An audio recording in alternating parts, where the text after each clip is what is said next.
Le Real Madrid ne se présente pas en conférence de presse pour protester contre l'arbitrage espagnol. La finale de la Coupe d'Espagne Real Madrid-Barcelone sera arbitrée par De Burgos Bengoechea et il sera assisté dans le VAR avec González Fuertes. Ces deux arbitres ont comparu avant la finale en conférence de presse, ce qui est historique également car l'Espagne est le seul pays au monde qui fait comparaître les arbitres avant une finale. Et l'arbitre du match, De Burgos, a menacé de poursuivre le Real Madrid en justice après la diffusion par Real Madrid TV de vidéos remettant en cause son impartialité. En plus de cela, l'arbitre nous dévoile aussi que son fils souffre à l'école, car les autres gamins lui disent que son père est un vendu. Et il explique tout ça en pleurant évidemment. Et ces deux hommes doivent arbitrer un match du Real Madrid demain? C'est totalement inadmissible. On en est à un point où les arbitres pleurent à cause de la pression médiatique, tout en menaçant publiquement un club. Et ce club devrait accepter d'être arbitré par eux? C'est absurde. Ce que nous avons vu aujourd'hui est une mise en scène orchestrée pour faire passer les arbitres pour les victimes et détourner l'attention du cas Negreira, le plus gros scandale de corruption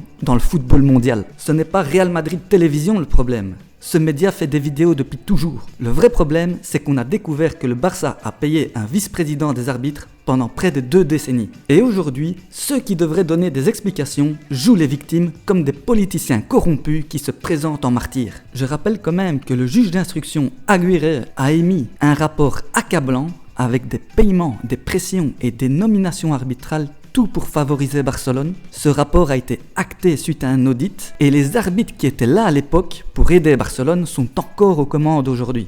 Aujourd'hui, on essaye de faire taire Real Madrid Télévision alors qu'ils ne font que montrer des faits. Et maintenant, certains médias mettent en lumière ces vidéos au lieu de parler du scandale de la corruption systémique du FC Barcelone. Et contrairement à ce qu'ils disent, les arbitres espagnols ne sont pas les meilleurs au monde. En Europe, personne ne veut d'eux, ni la FIFA, ni l'UEFA. Aucun arbitre espagnol dans les matchs importants, aucun au mondial des clubs. Et demain, De Burgos va arbitrer son 4e Classico, alors que le match international le plus important qu'il ait arbitré est un Israël-Italie en Ligue des Nations. C'est vraiment pathétique.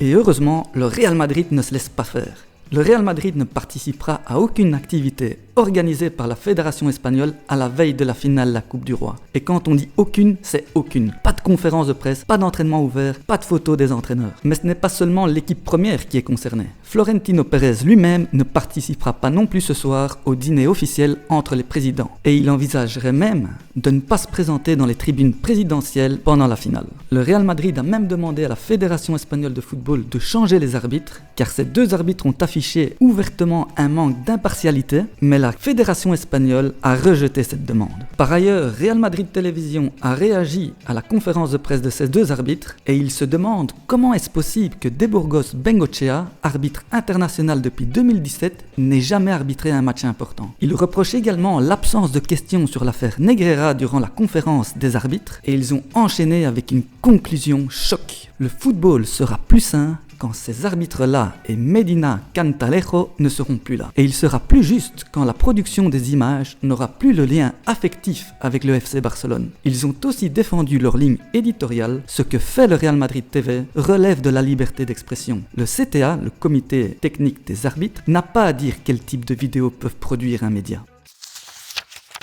C'est tout pour cette vidéo, n'oubliez pas de vous abonner pour soutenir la chaîne, activez la cloche des notifications pour ne rien manquer, le petit pouce bleu, vos commentaires et je vous dis à très vite pour une prochaine vidéo.